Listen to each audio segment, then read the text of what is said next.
Assalamualaikum warahmatullahi wabarakatuh. Selamat pagi. Baik, kita akan membahas tentang skill lab pemeriksaan fisik pada orang dewasa. Adapun tujuan dari pemeriksaan fisik ini adalah untuk mengetahui dan memperoleh informasi mengenai status kesehatan pasien serta memvalidasi keluhan dan gejala yang dialami oleh pasien. Nah, pemeriksaan fisik ini dilakukan dimulai dari kepala hingga ekstremitas bawah. Ada 4 tindakan yang penting dilaksanakan dalam kegiatan pemeriksaan fisik ini. Yang pertama adalah inspeksi, kita melihat, kemudian palpasi, kita melakukan perabaan, kemudian perkusi, melakukan pengetukan, dan auskultasi, mendengar bunyi-bunyi organ dengan menggunakan stetoskop. Alat-alat yang dibutuhkan yaitu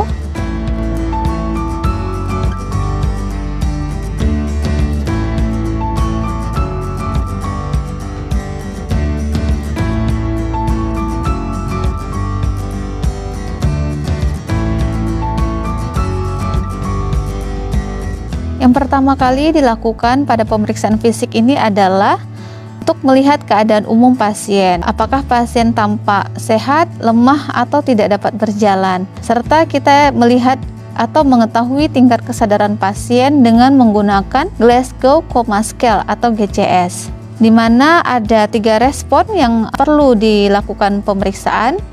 Yang pertama adalah dari respon membuka mata, respon motorik, dan verbal.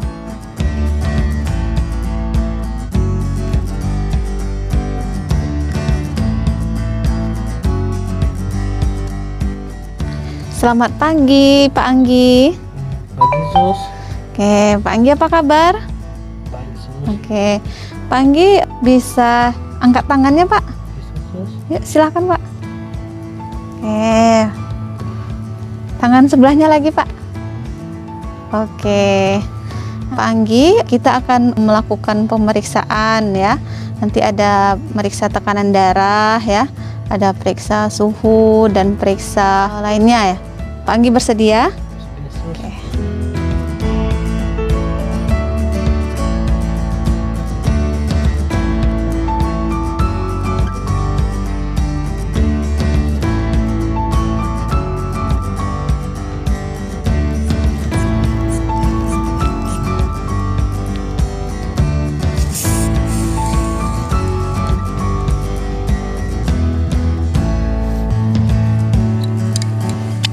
Tensi Bapak normal ya Pak ya, 140/80.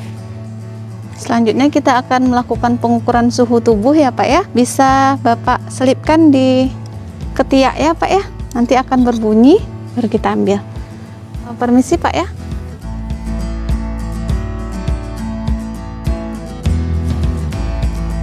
Udah berbunyi ya Pak ya. Oke, silahkan. Oke, suhu Bapak juga normal ya Pak ya, 37 derajat Celcius. Selanjutnya kita akan mengukur nadi ya. Oke, nadi Bapak juga normal ya, 80. Sekarang saya sedang lihat pernapasan. Oke, pernapasan Bapak juga normal, 20 kali per menit. Sekarang kita akan melakukan pengukuran tinggi badan dan berat badan. Oke Pak, kita ukur ya Pak ya, tinggi badannya.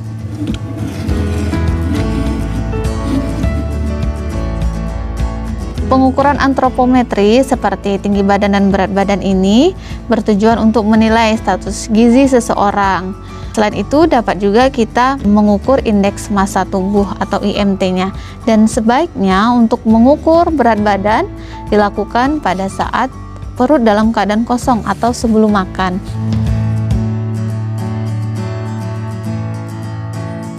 Pak, saya akan periksa bagian kepala Bapak ya. Pertama kita lihat adalah warna rambutnya, kemudian distri rambut pasien, kemudian kita lihat bentuk kepalanya. Ukuran kepala yang normal itu adalah disebut normosepali. Ukuran kepala yang besar yang berisi cairan disebut hidrosepali. Kemudian ukuran kepala yang kecil disebut dengan mikrosepali. Lalu kita lakukan palpasi ya.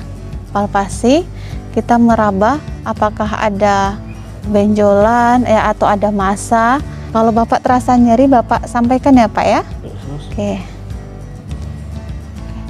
Selanjutnya kita akan lakukan pemeriksaan mata ya Pak ya. Pertama diinspeksi adalah kesimetrisan antara mata kanan dan mata kiri, kemudian jarak antara ujung telinga dengan ujung mata ya, begitu juga sisi yang sebelahnya.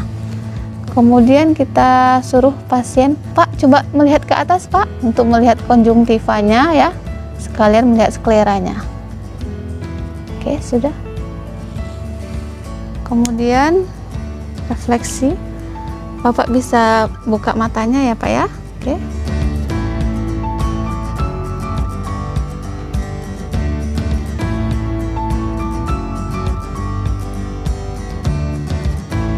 Pak, sekarang kita periksa bagian hidung ya Pak ya. Bisa dibuka maskernya. Kita periksa kesimetrisan ya antara tulang hidung ya, kemudian lubang hidung kanan dengan lubang hidung kiri. Lalu kita tahan ya untuk melihat kepatenan jalan nafas di hidungnya ya. Coba tarik nafas Pak. Pada saat meraba, kita lihat apakah pasien merasakan nyeri. Nah, kalau ada nyeri, kita curigai pasien mengalami sinusitis. Oke, sekarang Pak kita periksa mulut ya. Yang dilihat yaitu warna kelembapan pada bagian bibir atas dan bibir bawah ya. Apakah ada luka atau ada sariawan ya. Coba dibuka mulutnya Pak. Oke, sambil kita lihat ya. Buka lebar lagi Pak. Oke. Sambil kita lihat giginya, apa ada karies atau tidak, lidahnya, tonsilnya. Oke, julurkan lidahnya. Lagi. Oke. Oke, angkat lidahnya ke atas. Oke. Oke, ya, sudah. Selanjutnya kita lakukan pemeriksaan pada telinga. Yang kita lihat adalah lihat bagian telinganya, telinga kanan dan telinga kiri ya. Oke, sama. Oke, kemudian kita palpasi ya dengan menggunakan tangan ya, untuk meraba apakah ada nyeri pada daun telinganya. Ada sakit Pak? Tidak ada. Tidak, oke ya. Oke. Kemudian kita lakukan pemeriksaan pada bagian telinga dalam dengan menggunakan otoskop. Bapak bisa menoleh ke sebelah kiri ya. Oke.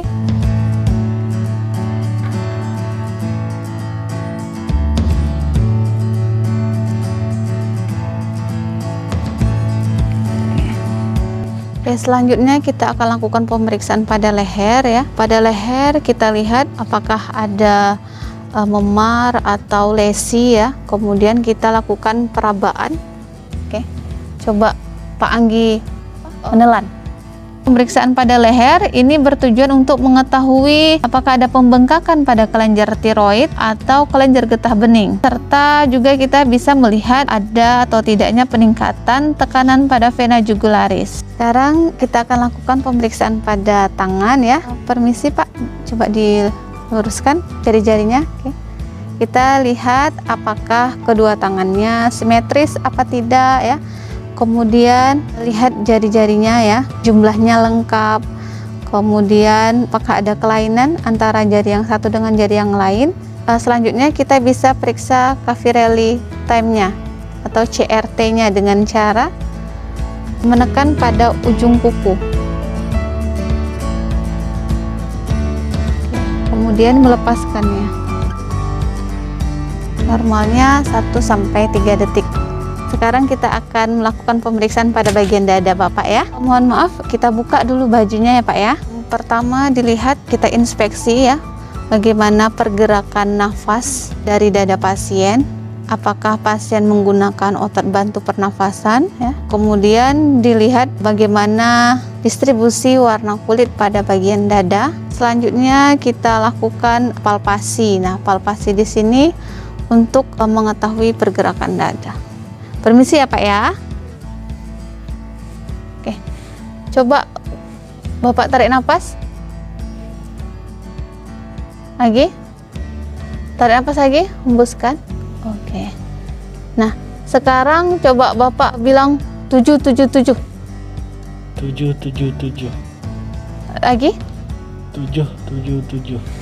Pada palpasi kita bisa melakukan periksa vokal fremitus atau taktil fremitus dengan meminta pasien mengucapkan 777 atau 99 ya beberapa kali pada bagian depan dan bagian belakang.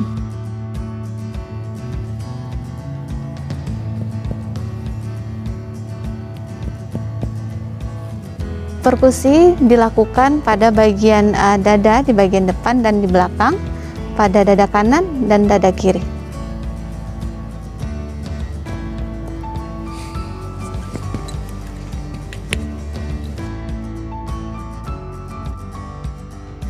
Tarik nafas, Pak.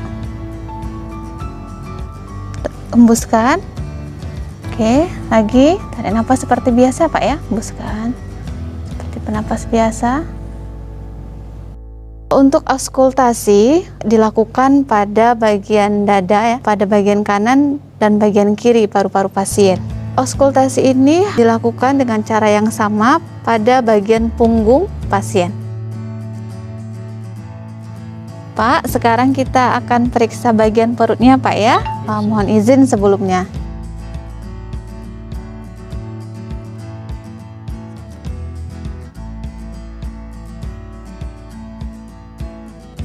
Mohon maaf Pak, kita buka ya, kita angkat sedikit ya Pak ya. Permisi Pak. Oke, kita inspeksi bagian perut pasien ya. Kemudian lihat bagaimana warna kulitnya, kemudian apakah ada lesi atau tidak. Kemudian lihat umbilikusnya juga ya. Lalu kita lakukan palpasi ya, palpasi ringan.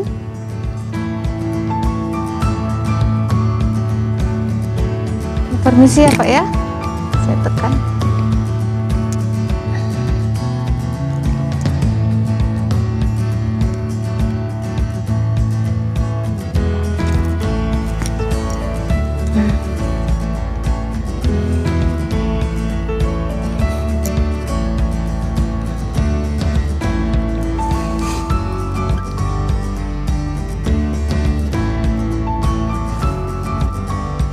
Kalau terasa sakit bilang Pak ya.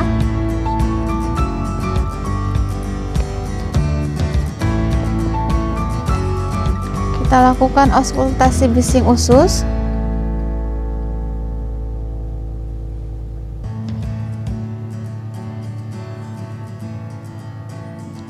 Selanjutnya pemeriksaan genitalia. Hal ini dilihat untuk mengetahui bagaimana kebersihan pada daerah genitalia, ukurannya, kemudian abnormalitas pada saluran perkemihannya, kemampuan BAK dan BAB, apakah pasien mengeluhkan nyeri atau adanya penggunaan alat bantu berkemih seperti kateter atau penggunaan alat kontrasepsi dan sebagainya.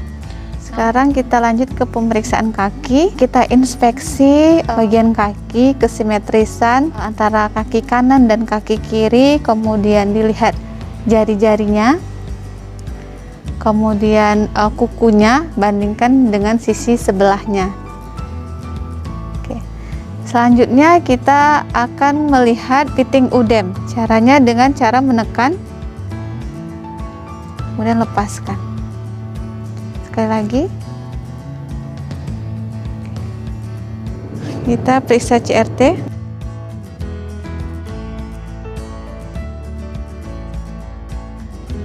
Selanjutnya kita akan lakukan refleks patella. Permisi ya Pak ya. Lemaskan kakinya Pak ya.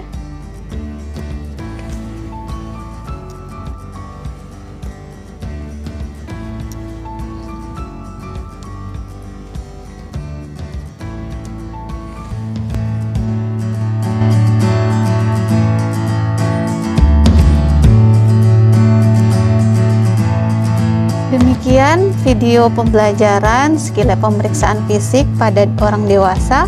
Semoga bermanfaat. Assalamualaikum warahmatullahi wabarakatuh.